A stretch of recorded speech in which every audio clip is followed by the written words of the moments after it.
Good evening, I'm John Batchelor. This is the John Batchelor Show. Welcoming Professor Stephen F. Cohen of New York University and Princeton University, Russian History Emeritus back.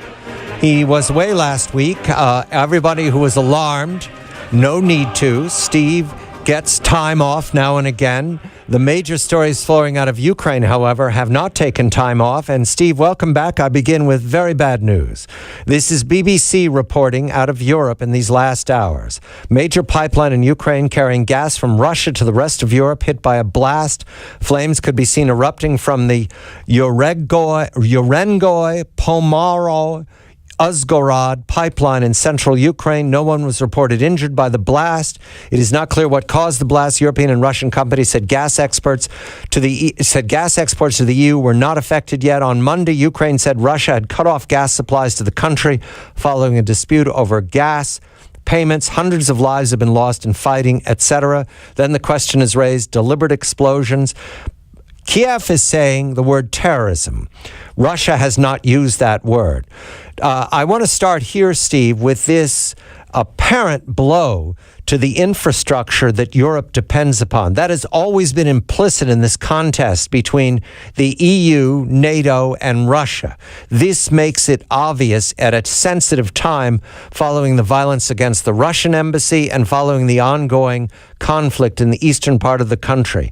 Do you have a sense here of who gains from a gas pipeline explosion? Good evening to you, Steve. Certainly not Russia, but I would not blame the Kiev government either.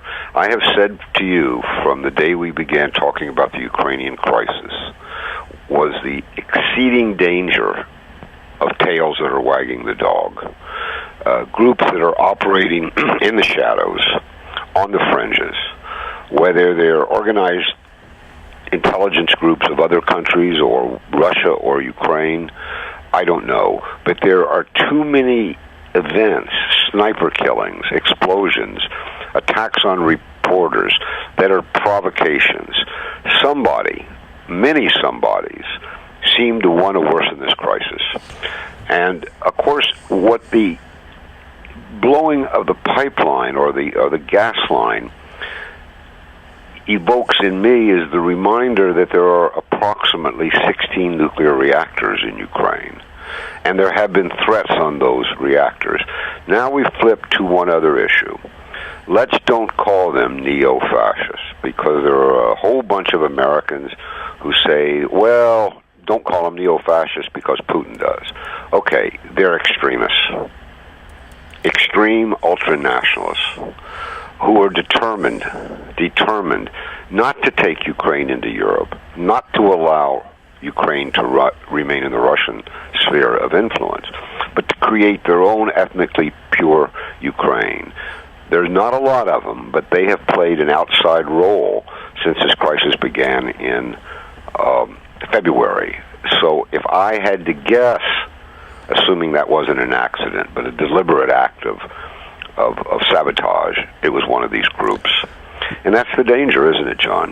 Let's go back 3 days, 14 June, BBC again. I'm going to BBC now because it is the neutral reporter here, neither Washington nor Moscow, neither Kiev nor Berlin. London is standing outside of this, and BBC reported on 14 June, Russia has reacted angrily to a violent protest outside its embassy in Ukraine, which saw windows smashed, the Russian flag torn, and cars overturned.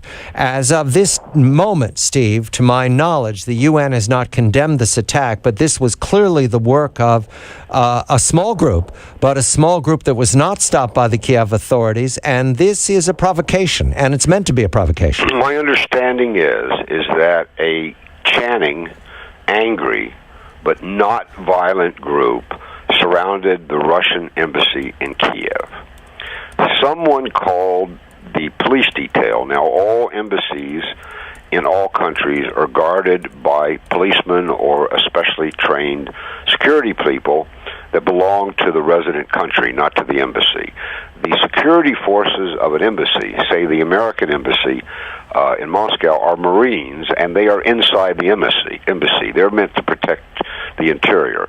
But on the streets are Russian policemen or Russian security agents. Somebody dismissed, called away the Ukrainian police. So no one was protecting the facade or the cars in front of the embassy or the entranceways. About 20 minutes later, a gang of these semi-fascist, they're called right sector, guys showed up and began pelting the embassy, turning the cars over, burning the cars, blocking the exits of the embassy. So the Russian diplomats and the people who work for Russia in the embassy couldn't get out. That evoked panic in the embassy because there have been instances in Ukraine where people have been locked into buildings and the buildings set on fire. Right. There are reports that some people were carrying Molotov cocktails, but that didn't happen. Now, that's where things stood and even stand today.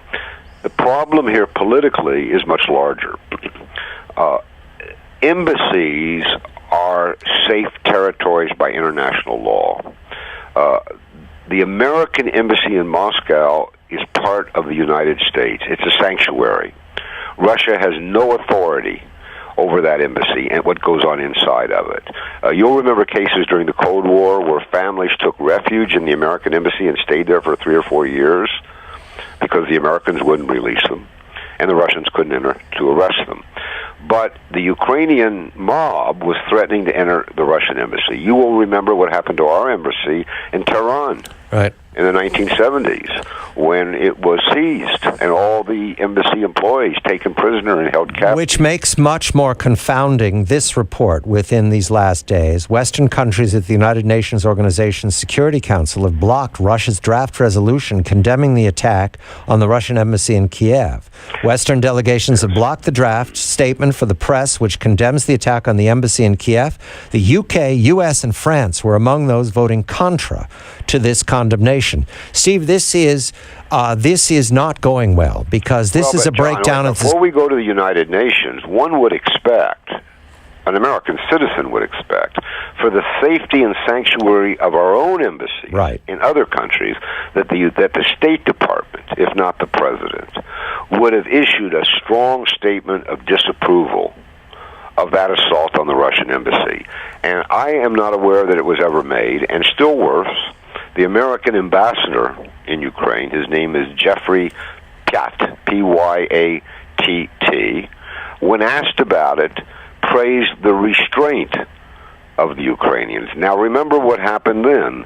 The Ukrainian foreign minister came to the crowd, or the mob, in front of the embassy, and talked them out of violence, but in the course of that talk referred to Putin with a word we can't use on your show, but it's been translated on the internet as dickhead.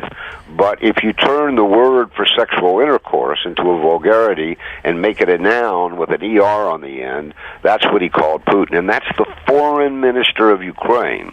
So this was ugly in all regards. And at a minimum, to protect our own diplomats and embassies in other countries.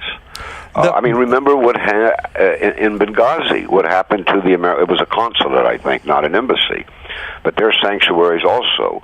For the United States not to condemn this in the strongest diplomatic language is, to me, an absolute puzzle. And as you say just now, things are not going well. They are going from bad to worse. When we come back, I want to go to what is being said in Russia in these last 24 hours about the attack on the embassy, because it's being worked up, Steve, into a provocation for war. And we know that attacks on embassies can turn that dark if the conditions break down. Also, there's a dead Russian journalist, and that is a story that is prominent in Russian media right now. He's a member of the National Russian Television. Steve Cohen, Professor Steve F. Cohen of New York University, Princeton University, Russian History Emeritus. I'm John Batchelor.